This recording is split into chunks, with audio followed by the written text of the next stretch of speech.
نا شادی کی محفل عرض کرتا ہوں. بابا فرید سرکار کے یہاں ایک بہت خوبصورت کنیز تھی, بہت خوبصورت, بلا کی خوبصورت. اگر میں اس کی خوبصورتی بیان کر دوں تو شاید آپ سوچے کہ یہ کیا بکتا ہے, لیکن میں صحیح کہہ رہا ہوں. وہ اتنی خوبصورت تھی کہ اس کے رخسار یعنی اس کے گال دیکھ کر ایسا لگتا تھا جیسے چاند زمین پہ اتر آیا ہو. اس کے بال ایسا لگتا تھا جیسے بال نہیں بلکہ ریشم ہو. اس کے ہونٹ ایسا لگتا تھا جیسے گلاب کی پنکھڑیاں ہو. اس کی آنکھیں ایسا لگتا تھا جیسے نرگس کے پھول ہو.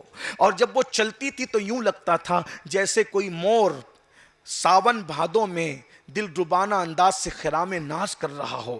اگر وہ تیز چلے تو یوں لگے جیسے کسی جنگل میں ہرن چوکڑی بھر رہا ہو. اور اگر وہ کبھی کھلکھلا کے ہنس دے تو ایسا لگتا تھا جیسے قریب سے آبشار گرنے کی آواز آ رہی ہو.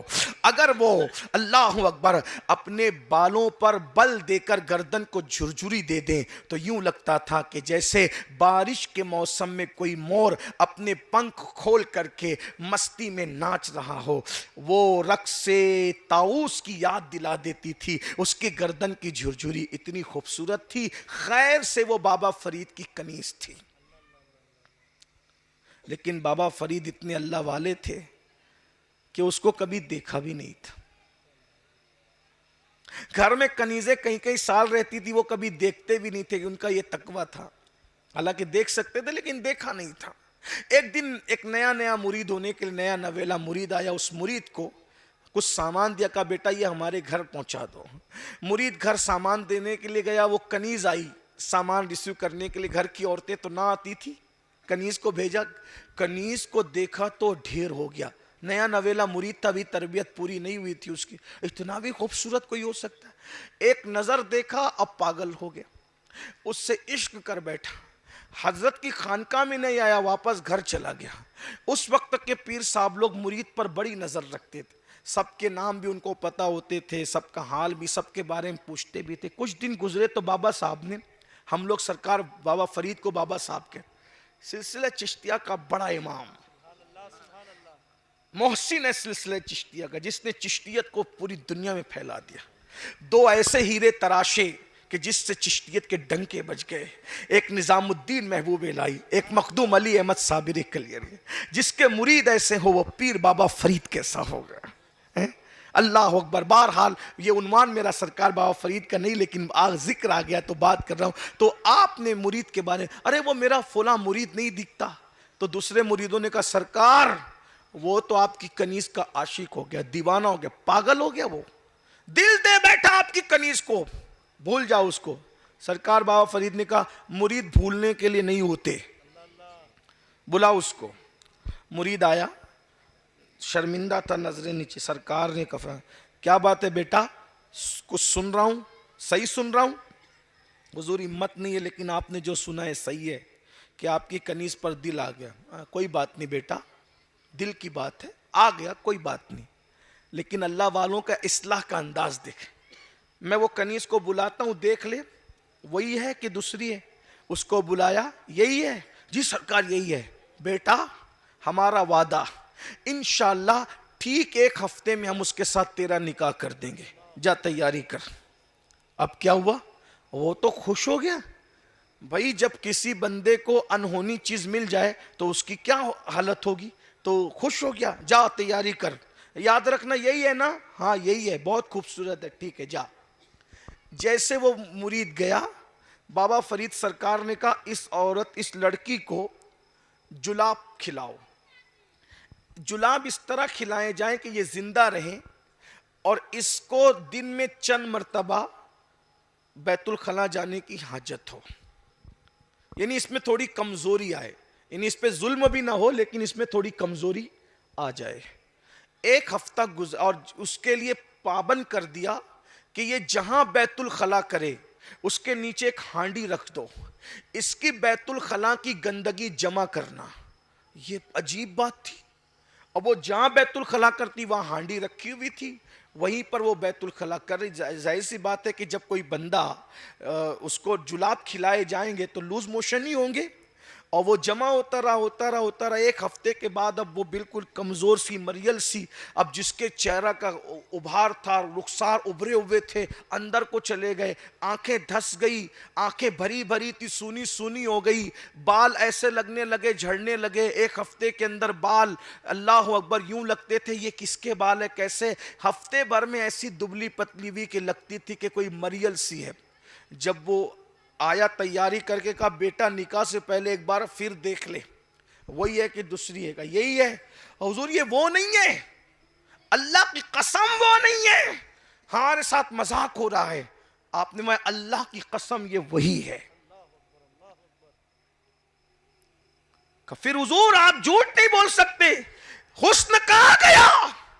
بابا فرید سے کہا حسن کہاں گیا؟ فرمایا تو نے اس سے پیار نہیں کیا تھا، اس کی خوبصورتی اور بیوٹی سے پیار کیا تھا، وہ میں نے نچوڑ لیا، وہ میں نے خوبصورتی نچوڑ لی بیٹا، تجھے انسان سے پیار نہیں تھا، تجھے حسن سے پیار تھا، وہ حسن میں نے نچوڑ لیا۔ کہا وہ حسن کہاں ہے؟ کہا لاؤ ہانڈی، ہانڈی کھولی گئی، سب بدبو سے پریشان، یہ ہے اس کا حسن۔ کہا یہ کیا ہے؟ کہا حسن نچوڑ لیا ہے۔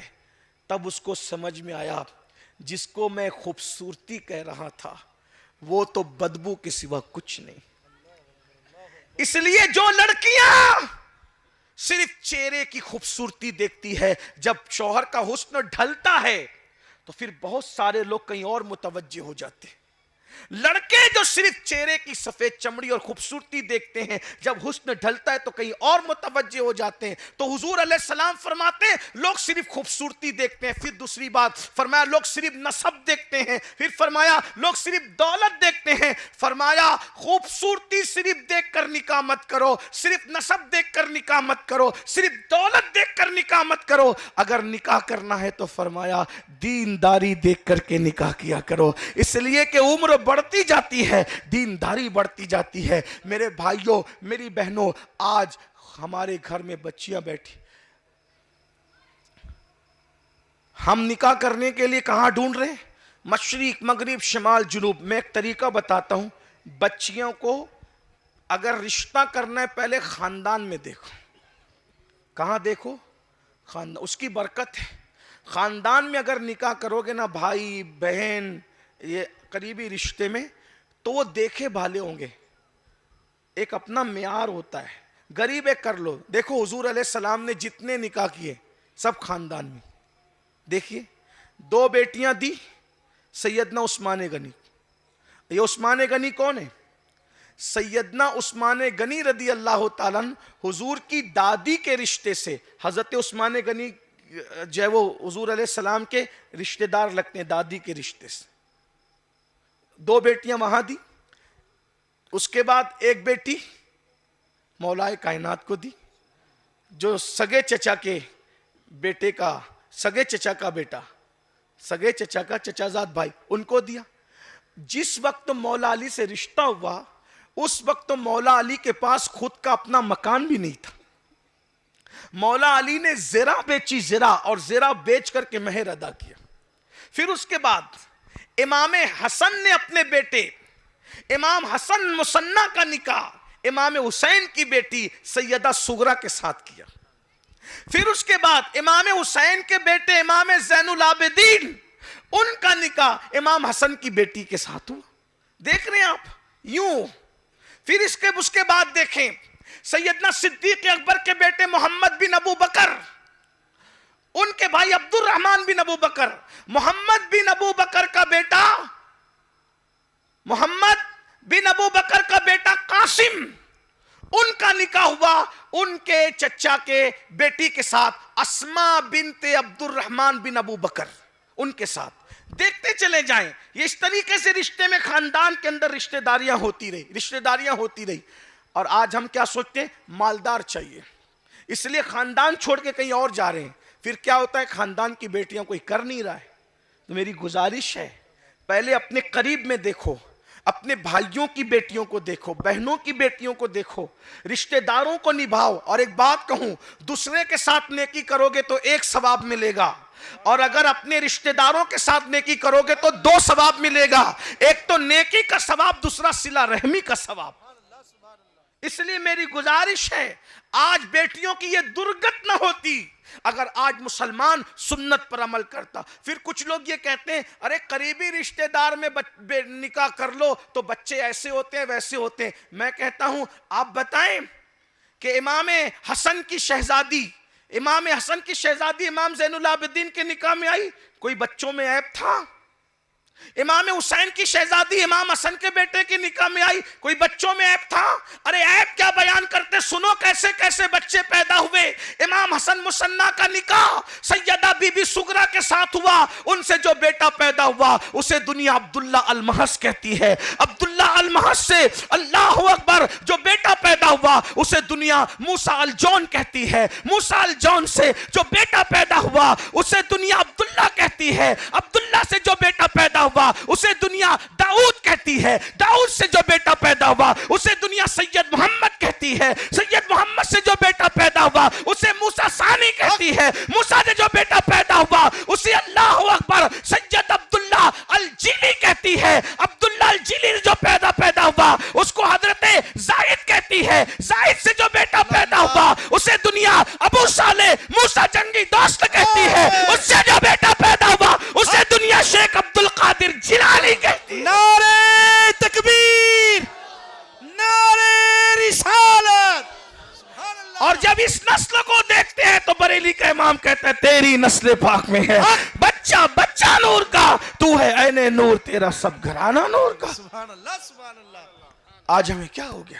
کچھ نہیں ہوتا, یہ اللہ کی مرضی. اگر اللہ چاہے تو مغرب سے بھی لے آؤ گے, مشرق اور مغرب سے. اگر عیبدار اولاد دینا ہوگا تو تب بھی دے گا. اور سگے بھائی کی بیٹی اپنے بیٹے کے لیے لاؤ گے, اور اللہ خوبصورت دینا چاہے تو دے گا.